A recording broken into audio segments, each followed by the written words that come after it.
Hello everyone, welcome back to our YouTube channel RN study success point. तो hello बच्चों, एक बार फिर से हमारे YouTube channel RN study success point पे आपका बहुत बहुत स्वागत है। स्टूडेंट्स, इन प्रीवियस क्लास हम लोग जो एक्सरसाइज 1D तक कंप्लीट कर लिए थे। तो आज जो है बच्चों, आज हम लोग जो है 1E करेंगे। आज जो है स्टूडेंट्स हम लोग 1E करेंगे और 1E में जो है बच्चों हमें करना है बिल जो एनसीईआरटी में आप लोग पढ़ाए थे, आई होप की बताएंगे। बहुत सारे बच्चों को ध्यान होगा जो क्लास रेगुलर कर रहे हैं उन्हें कि √3 को, √5 को, √6 को नंबर लाइन पे कैसे रिप्रेजेंट करने के लिए। ओके स्टूडेंट्स, तो हम वहां पे आपको डिस्कस किए थे, उसके बारे में हम बताए भी थे कि √5 को कैसे। अब जैसे वहां पे देखो क्वेश्चन हमें दे दिया √5 को नंबर लाइन पे रिप्रेजेंट करने के लिए, √5 पे नंबर लाइन पे रिप्रेजेंट करने के दे दिया बच्चों। तो हम पहले बताए थे कि हमेशा एट फर्स्ट क्या करोगे, आप एक लाइन खींचना। जैसे ये मान लो O लिए और यहाँ से OA, और जो OA का वैल्यू होगा बच्चों, OA का जो वैल्यू होगा ना, OA का जो वैल्यू है हमेशा इससे 1 यूनिट कम लेते हैं। OA का वैल्यू हमेशा जो भी नंबर हमें निकालना है उससे हम एक कम लेंगे। तो OA का जैसे √5 को नंबर लाइन पे रिप्रेजेंट करना है तो A इक्वल टू क्या मान लिया, √4, और √4 का वैल्यू क्या होता है स्टूडेंट्स, 2। तो OA का वैल्यू क्या मान लिया हम लोग, 2 यूनिट्स। और उसके बाद A से हम एक परपेंडिकुलर लाइन ड्रॉ करेंगे 1 यूनिट का। कितने का बच्चों, 1 यूनिट का। ठीक है, 1 यूनिट का एक हम लोग परपेंडिकुलर लाइन ड्रॉ करेंगे और इसको हम लोग यहाँ से क्या कर दिया स्टूडेंट्स, मिला दिए। यहाँ से हम लोग देखो, यहाँ मान ले ये पॉइंट था, इसे हम यहाँ से मिला दिए और AB। उसके बाद हम ये स्टेप तो फर्स्ट था, स्टेप फर्स्ट में हम लोग क्या लिखेंगे, draw OA equal to, OA equal to क्या करेंगे बच्चों, OA equal to √4 equal to क्या करें, √4 हम लोग ड्रॉ करेंगे। ओके स्टूडेंट्स, फिर आफ्टर देन हम देखो समझाए थे स्टूडेंट्स, आफ्टर देन बताए थे कि OA का जो वैल्यू था वो √2 लिए। आफ्टर देन देखो क्या होगा, स्टेप 2 में हम लोग, स्टेप सेकंड में हम क्या बताए थे बच्चों, draw AB perpendicular to OA। ठीक है, and AB equal to 1 unit. AB जो था बच्चों उससे हम लोग क्या मान लिए, 1 यूनिट मान लिए। आई होप कि देखो यहाँ तक आपको क्लियर हो रहा होगा। तो AB को हम लोग जो था स्टूडेंट्स 1 यूनिट मान लिए। After then by Pythagoras theorem, देखो हम लोग पाइथागोरस थ्योरम भी आपको जो इसलिए बोले, देखो बच्चों अगर जो स्टूडेंट्स कॉन्सेप्ट आपको समझना है ना, तो बिल्कुल हम डिटेल में जब हम एनसीईआरटी का क्वेश्चंस करा रहे थे तो उसमें करा रखे हैं। तो आई होप कि देखो आप लोग वहां जाकर देखना बिल्कुल कॉन्सेप्ट। बाकी हम यहाँ भी बता रहे थे बाय पाइथागोरस थ्योरम। देखो बच्चों क्या था, bye Pythagoras theorem. Pythagoras theorem क्या था बच्चों कि किसी भी राइट एंगल ट्रायंगल में जो बच्चों किसी भी, देखो ये राइट एंगल ट्रायंगल हो गया, परपेंडिकुलर है तो ये इसका हाइपोटेनस हो गया। Hypotenuse square equal to perpendicular का स्क्वायर प्लस बेस का स्क्वायर, परपेंडिकुलर का स्क्वायर प्लस बेस का square. It's clear or not students? या तो यहाँ से हम लोग देखो बच्चों, यहाँ से हम लोग क्या कर लिए, एच स्क्वायर इक्वल टू क्या होगा बच्चों, 2 का स्क्वायर और प्लस 1 का स्क्वायर। ओके स्टूडेंट्स, तो 2 का स्क्वायर 4 और 1 का स्क्वायर 1, यानी कि एच स्क्वायर का जो वैल्यू था बच्चों वो आ गया हमारे पास 5। तो देन एच की जो वैल्यू था बच्चों वो क्या होगा, √5। तो ये जो है बच्चों क्या करेगा, √5 को रिप्रेजेंट करेगा। ये जो है स्टूडेंट्स वो किसे रिप्रेजेंट करेगा, √5 से। अब देखो ये यहाँ तक √5 को रिप्रेजेंट करेगा, तो हम क्या करेंगे स्टूडेंट्स, हम लोग क्या करेंगे कि यहाँ से हम लोग कंपास इस तरीके से लेंगे। ठीक है बच्चों, इस तरीके से हम लोग जैसे कंपास लेंगे और इसे इस तरह से आर्क यहाँ पे बना देंगे। और यहाँ से हम मान लिए कि ये B या A' हो गया, ये C मान लिए। हेंस जब ये तो OC जो पूरा होगा बच्चों वो किसे रिप्रेजेंट करेगा, OC जो है बच्चों वो पूरा √5 को रिप्रेजेंट करेगा। हेंस क्या होगा बच्चों, OC equal to √5 unit.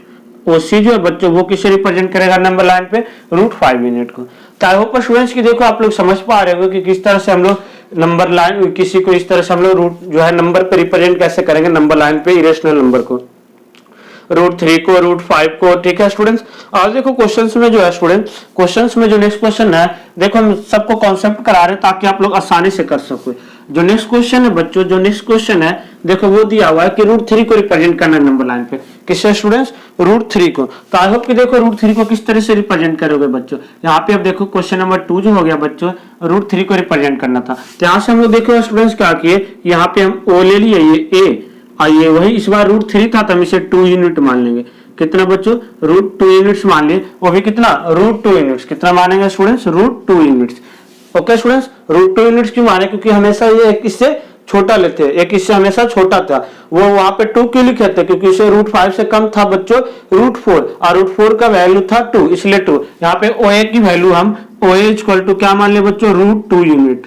√2 unit हमेशा बोले थे एक कम लेंगे, और यहां से हम परपेंडिकुलर लाइन ड्रॉ कर लिए किसका, 1 यूनिट का, 1 यूनिट का। फिर यहां से हम लोग इसे कर दिया स्टूडेंट्स, ठीक है, यहां से हम कर दिया। यहां से हम देखो पाइथागोरस थ्योरम से क्या आ जाएगा बच्चों, OB स्क्वायर इक्वल टू √2 का स्क्वायर, √2 का स्क्वायर प्लस 1 का स्क्वायर, √2 का स्क्वायर 2 और 1 का स्क्वायर 3, तो 3, तो OB स्क्वायर इक्वल टू 3, तो OB की वैल्यू क्या होगा बच्चों, √3। OB का वैल्यू √3 आ गया स्टूडेंट्स। तो जब यहां से हम लोग आर्क लेंगे इस तरह से, यहां से इस तरह से आर्क कर देंगे, इसे मान लिया C, तो OC equal to √3 unit, OC equal to √3 unit. और स्टेप हम लोग आपको जैसे बताया, जैसे जैसे पहले OA कितना कर, फर्स्ट स्टेप में हम लोग करा रखे थे स्टूडेंट्स कि पहले OA हम 2 यूनिट्स मानेंगे, AB हम लोग, इसके बाद AB 1 यूनिट का परपेंडिकुलर लाइन ड्रॉ करेंगे, उसे हम फिर क्या किए, OB को ज्वाइन कर दिए जेंस बाय पाइथागोरस थ्योरम बताए थे।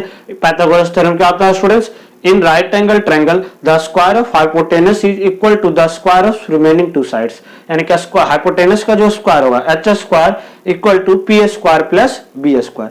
Is clear or not students? I hope कि देखो आपको समझ में आ रहा होगा कि किस तरीके से क्वेश्चंस को सॉर्ट आउट करना था। ओके स्टूडेंट्स, नाउ जो है देखो बच्चों, इसे हम देखो दूसरे तरीके से भी कर सकते थे, इसे आप लोग दूसरे तरीके से भी कर सकते थे बच्चों की, जैसे पहले आप OA जो है 1 यूनिट का ही लेते और इसे भी 1 यूनिट का लेंगे।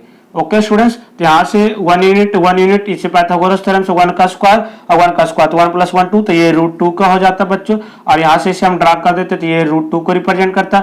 फिर हम यहाँ से एक परपेंडिकुलर लाइन लेते और यहाँ से इसे मिला देते, तो देखो ये √2 है, ये 1 यूनिट है, ये 1 यूनिट है, ठीक है बच्चों। अब जो √3 हो ना, तो आप थोड़ा इसी तरीके से करोगे तो ज्यादा बेटर होगा, तो ये √3 हो गया था फिर पाइथागोरस थ्योरम से। फिर इसे हम लोग आर्क से इस तरह से मिला देते, ये तो हमारे पास क्या था बच्चों, ये B था, तो ये C हो गया, फिर ये D था, ये E, तो आप लोग इस तरीके से भी कर सकते हो। ओके स्टूडेंट्स, तो आई होप कि देखो आप लोग कर लोगे। नेक्स्ट क्वेश्चन जो है देखो बच्चों, 2 क्वेश्चन जो और है आप लोग, आई होप कि देखो इस तरीके से ही आप लोग बिल्कुल आसानी से है जो आप लोग कर लोगे। देखो हम 2 क्वेश्चंस और जो है स्टूडेंट्स आप लोग करना प्रैक्टिस, और आई होप कि देखो कर लोगे। हम बस कॉन्सेप्ट बता यहाँ पे इसी तरह से सोल्व करके बता देते हैं। क्वेश्चन नंबर 3 में था बच्चों, 3 में देखो, इसी 3 में जो है स्टूडेंट्स, 3 में आप √3 के जगह पे क्या करना है बच्चों, 3 में जो है स्टूडेंट्स √3 के जगह पे √10 को करना, और √10 को करना है तो बच्चों क्या लोगे, एक इससे कम √9, और √9 का वैल्यू क्या होता है बच्चों 3, तो इसे क्या रखोगे, OA जो था बच्चों, इस बार OA जो है इसे आप लोग 3 यूनिट रखोगे। आई होप कि देखो 3 यूनिट की पहले हम OA का वैल्यू एक्चुअली √9 रखे, और √9 स्क्वायर रूट जो है 9 किसका होता है बच्चों, 9 का स्क्वायर रूट क्या होता है स्टूडेंट्स 3, इसलिए हम लोग 3 यूनिट लिए। अब यहाँ पे परपेंडिकुलर ले लिए 1 यूनिट का, कितने का स्टूडेंट्स 1 यूनिट का, तो ये हो गया, यहाँ से मिला दिए ये भी। अब बाय पाइथागोरस थ्योरम देखो अगेन करोगे तो क्या होगा, OB square equal to OA square plus AB square, OA square plus AB square, और OA का वैल्यू क्या था बच्चों 3 का स्क्वायर प्लस 1 का स्क्वायर, 3 का square students 9 + 1।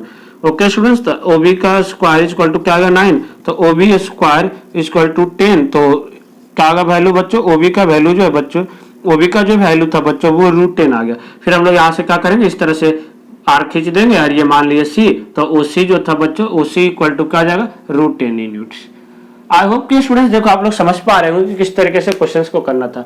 Similarly next question जो है स्टूडेंट्स, नेक्स्ट क्वेश्चन नंबर 4 जो है बच्चों, क्वेश्चन नंबर 4 जो है इसे किसे रिप्रेजेंट करना है स्टूडेंट्स, क्वेश्चन नंबर 4 को जो बच्चों √8 को, तो जब √8 को करना है बच्चों तो आप पहले क्या लोगे, पहले यहाँ पे डायरेक्ट क्या लोगे, √7 यूनिट ले लेना, √7, नहीं तो फिर पहले आप 2 लेना, फिर अलग अलग आप 2 से फिर आगे 1 यूनिट मानोगे तो उसकी वैल्यू भी निकल सकती है। तो वैसे आप यहाँ पे डायरेक्ट इसकी वैल्यू √7 लोगे स्टूडेंट्स, एंड आफ्टर देन वहां से करेंगे। Is clear not students? ठीक है बच्चों, तो आई होप कि देखो आपको समझ में आ रहा है। यहाँ पे √7 लोगे तो √7 का स्क्वायर 7 + 1 8, तो √8 आ जाएगा ये। ओके बच्चों, तो आई होप कि देखो आप लोग कर लोगे इसी तरीके से। तो अब हम लोग जो है नेक्स्ट क्वेश्चन करते हैं बच्चों।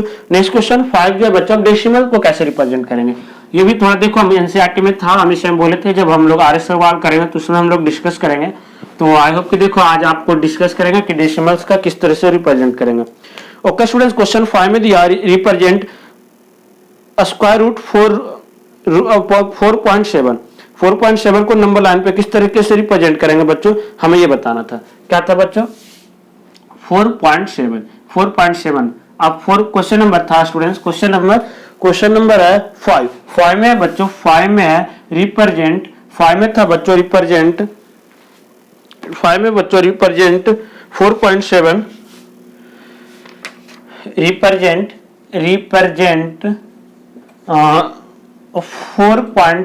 4.7 जियोमेट्रिकली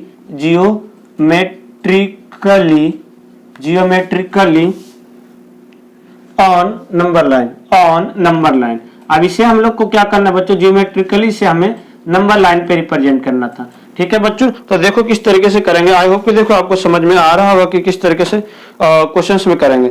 ओके बच्चों, सबसे पहले हम लोग क्या करेंगे बच्चों, सबसे पहले देखो क्या करना है हमें कि ए बी एक हम लोग जितने का दिया हुआ है ना उतना का एक लाइन हम लोग खींच लेंगे। तो ए बी जो हम लोग खींच लिए बच्चों, मान लो 4.3 का ए बी पहले हम लोग 4.3 का खींच लिए बच्चों। उसके बाद इससे हम एक यूनिट 4.7 था, सॉरी 4.7 का खींचेंगे और इससे 1 यूनिट हम लोग क्या कर देंगे, बढ़ा देंगे। 1 यूनिट बढ़ा दिया बस स्टूडेंट्स, इमेजिन करो 1 यूनिट बढ़ा दिए, 1 यूनिट बढ़ा दिए सी तक, यहाँ से 1 यूनिट इसे इंक्रीज कर दिया, अब पूरा एक लाइन हो गया। अब हम लोग क्या करना है, इसका मिड पॉइंट ढूंढेंगे, इसका मिड पॉइंट ढूंढेंगे। जैसे ये 4.7 था, 4.7 प्लस 1 5.7, इसका मिड पॉइंट क्या होगा बच्चों, मिड पॉइंट होगा 2.35। क्या होगा बच्चों, 2 देखो 2 4 जा 8, 2 2 जा 4, 2.85 तो यानी कि अप्रोक्स 2.9 पे हम लोग क्या करेंगे बच्चों, इमेजिन करते हैं हमारा मिड पॉइंट यहाँ पे आया, कुछ यहाँ पे आएगा, यहाँ से हम लोग क्या करेंगे बच्चों, आर्क रख के पूरा इस तरह से हम लोग सेमी सर्कल एक बना देंगे। क्या करेंगे स्टूडेंट्स, सेमी सर्कल बना दिए। अब जब सेमी सर्कल बना दिए बच्चों, सेमी सर्कल बना दिए, फिर उसी आर्क से जैसे हम यहाँ से हम लोग इसे परपेंडिकुलर लाइन खींच देंगे 1 यूनिट का, और फिर इसी आर्क से हम लोग इस तरह से, इसी आर्क से हम लोग इस तरह के जितना आर्क इससे लिए थे यहाँ पे रिप्रेजेंट कर देंगे। ओके स्टूडेंट्स, इसी आर्क से यहाँ पे रिप्रेजेंट कर देंगे। ये मान लो डी आया तो ए डी जो था बच्चों वो क्या होगा, अंडर रूट 4.7 का स्क्वायर रूट था 4.7। ओके स्टूडेंट्स, तब इस तरह से स्टेप करना, ये एग्जामिनेशन पॉइंट ऑफ व्यू से इंपॉर्टेंस उतना है भी नहीं, बट फिर भी हम आपको थोड़ा समझा दिए कि किस तरीके से क्वेश्चंस को करना था सॉर्ट आउट। इसी सिमिलरली बच्चों इसी तरह से है क्वेश्चन नंबर 6 में जो है स्टूडेंट्स, क्वेश्चन नंबर 6 में जो है बच्चों इसी तरह से करना, रिप्रेजेंट 10.7 10 डेसिमल क्वेश्चन नंबर 6 में 10.5 square root of 10.5 on the number line, on the number line. तो सिमिलरली इसी को इसी तरह से करेंगे बच्चों। पहले 10.5 को हम लोग एक लाइन ड्रॉ कर लेंगे बच्चों, और आफ्टर देन हम उसे इस तरीके से करेंगे। ओके स्टूडेंट्स, पहले हम लोग वही पहले 10.5 मान लो, अब ये ए बी लाइन ड्रॉ किया हम 10.5 का, फिर इससे एक यूनिट बढ़ा लेंगे 11.5, फिर उसका हाफ लेंगे, वहां से सेंटर रख के एक सेमी सर्कल बना दिए, और वहां से जहां से पहले फुट जो 10.5 का था वहां से हम लाइन खींच देंगे, और सेम उसी आर्क से जितने से हम लोग सेमी सर्कल बनाए थे उसी आर्क से हम लोग यहाँ से इस तरह से कर देंगे। ओके स्टूडेंट्स, तो हमारा ये 10.5 का बन जाएगा। आई होप स्टूडेंट्स की देखो आपको समझ में आ रहा होगा कि किस तरीके से क्वेश्चन को हमें सोल्व करना था। ओके बच्चों, अब जो देखो बच्चों थोड़ा जो इससे अलग क्वेश्चन देखा है, इसी सिमिलरली जो इसी तरह से बच्चों 7.28 का भी हो जाएगा। 7th क्वेश्चन भी 8 क्वेश्चन जो है बच्चों 1 + 9.5 1 + 9.5, पहले 1 लाइन हम लोग अलग से लेंगे, फिर 9.5 का अलग से बनाएंगे। ओके स्टूडेंट्स, तो ये भी हमारा हो जाएगा। आफ्टर देन था देखो बच्चों, ये एक जो है हमें विजुलाइज करना था 3.7657 को। 3 डेसिमल, देखो ये क्वेश्चन जो है थोड़ा अलग है और ये नहीं करना है, अब हम लोग क्वेश्चंस करेंगे। बाकी इस तरह से आप लोग क्वेश्चन जो है सिमिलरली कर लोगे बच्चों। क्वेश्चन नंबर जो था स्टूडेंट्स 9 में था बच्चों, क्वेश्चन नंबर 9 में जो है बच्चों, 9th में जो है देखो हमें किस तरीके से सोल्व आउट करना है।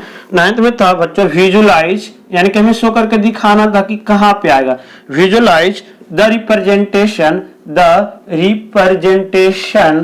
Visualise the representation of 3.765 of the number line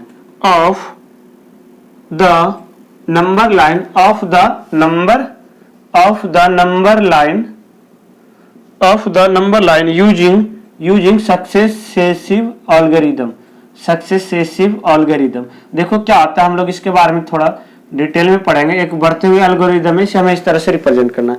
अब देखो बच्चों, सबसे पहले हम देखें कि 3.765 3.765 जो है बच्चों, ये किसके बीच में आएगा? 3 और 4 के बीच में आएगा। किसके बीच में आएगा बच्चों? 3 और 4 के बीच में। तो सबसे पहले हम लोग यहां से एक तो लाइन ड्रॉ करेंगे, ये 0, ये 1, ये 2, ये 3 और ये 4, और इसके बीच में स्टूडेंट्स, इसके बीच में हमारा क्या आएगा? 765 मान लो, 1 2 3 4 5 6 7 और इस तरह से 7 8 9 10, ये इसके बीच में आएगा बच्चों। अब 3.7, तो हम लोग तो पहले देख ली 3 पर, अब ये जो 7 है बच्चों, 7 के बाद यानी कि ये जो 635 7 और 8 के बीच में होगा, 7 और 8 के बीच, तो 1 2 3 4 5 6 7, यानी कि ये नंबर इसके बीच में होगा, कहीं इसके बीच में होगा। तो यहां से हम लोग क्या करेंगे बच्चों, यहां से हम फिर इस तरह से हम लोग, जैसे मान लो यहां से हम एक नंबर लाइन ड्रॉ करेंगे। अब जो है बच्चों 765, अब यहां से हम लोग देखो क्या करें, यहां से हम लोग 7, यहां से हम जैसे एक नंबर लाइन लिए कि 0.7 और 0.8, 0.7 और 0.8 बीच में होगा 65। आई होप आप लोग समझ रहे हैं। इसके बीच में भी 10, 1 2 3 4 5 6 7 8 9 और ये 10। ओके स्टूडेंट्स, इसके बीच में होगा। इसके बीच में भी ये कहाँ होगा बच्चों? ये देखो 0.2 हम लिख सकते हैं, 0.71, 0.72, 0.73, 0.74, 0.75, 0.76, 0.77, 78, 79, ठीक है बच्चों। इसी तरह से 0.78 के बाद 0.10 यानी कि 8। अब देखो बच्चों, तो ये अब जो है 65 किसके बीच में होगा? 76 और 77 के बीच में, 760 और 770 के बीच में होगा। तो हम फिर यहाँ से इस तरह से यहाँ पे इस तरह से हम मान लो माइक्रोस्कोप से दिखा रहे थे कि इसके बीच में आएगा।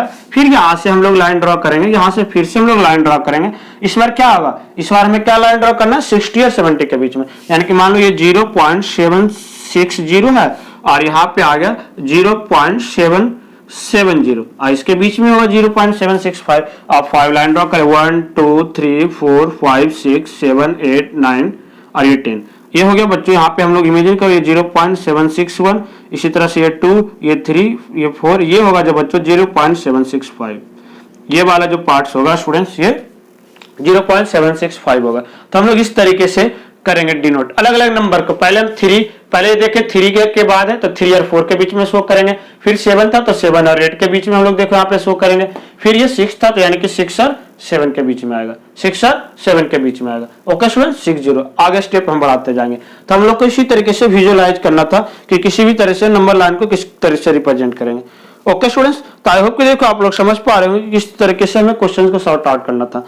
आफ्टर देन जो था बच्चों, आफ्टर देन जो था स्टूडेंट्स, देखो आफ्टर देन जो है स्टूडेंट्स, एक 10th क्वेश्चन रह गया, लास्ट क्वेश्चन जो इस एक्सरसाइज का। और देखो इस पे थोड़ा आप लोग ना एक कॉन्सेप्चुअल क्वेश्चन है, बस थोड़ा ध्यान से एक बार समझना। डेसिमल्स का आप लोग समझ गए ना कि किसके बाद क्या आता है, होप कि आप लोग आसानी से कर लोगे। ओके स्टूडेंट्स, क्वेश्चन नंबर 10 जो था बच्चों, 10th में था। देखो बच्चों, हमें क्या करना है? विजुअलाइज करना था 4.67 4.67 पे बार, 4.67 पे बार, 4.67 पे बार उसे हम लोग को विजुअलाइज करना था। ओके स्टूडेंट्स, अब देखो उसे हम लोग विजुअलाइज करेंगे तो किस तरीके से करेंगे। अब यानी कि देखो बच्चों क्या आ रहा है, पहले तो 4.67, तो 4 ये 5 के बीच में आएगा। ये जो नंबर आएगा स्टूडेंट्स, ये यहां से हम लिख तरह से जैसे 0 1 2 3 4 और 5, इसके बीच में ये कुछ आ रहा होगा 6 7, इसके बीच में आ रहा होगा 1 2 3 4 5 6 7 8 9 10, इसके बीच में आ रहा होगा बच्चों। और वो भी किसके बीच में?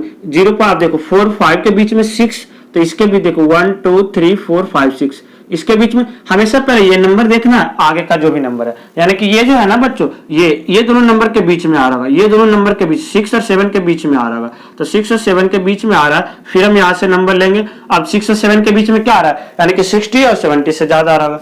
0 पॉइंट यहाँ से हम लिख सकते हैं बच्चों, फिर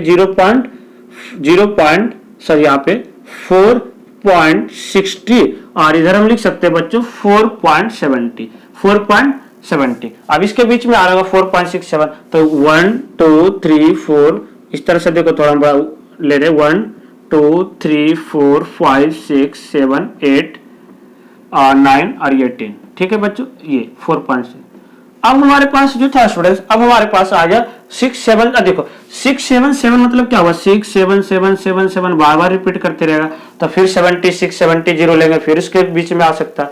ओके स्टूडेंट्स, तभी हम तो ये 60 की बात कर रहे थे। तो अब देखो यहाँ से क्या होगा बच्चों, ये 1 2 3 4 5 6 7 8 9, ये अब हमारे हमें किससे रिप्रेजेंट करना था बच्चों, 0.67, तो 6 7 0.6 तो ये हो गया और 7 ये हो गया। अब जो नंबर आएगा ये इसके बीच में आएगा, यहाँ पे आएगा, यही आएगा ना बच्चों 6 और 6 7, तो 0.6, फिर इसमें यहाँ तक देख लिया, ये डिजिट देखना है तो आगे का नंबर देखेंगे 7, फिर हम लोग यहाँ से रिप्रेजेंट करेंगे, फिर हम यहाँ से इसे रिप्रेजेंट करेंगे, तो 7 7 बार बार रिपीट करते रहेगा। तो यहाँ पे हम लोग अब क्या लेंगे बच्चों, 4 मान लो यहाँ पे लेंगे 0.4670 70, इधर क्या होगा बच्चों 0.4680, इसके बीच में नंबर आएगा 7 तक हम लोग देखेंगे इस तरह से 1 2 3 4 5 6 7 8 9 और 10।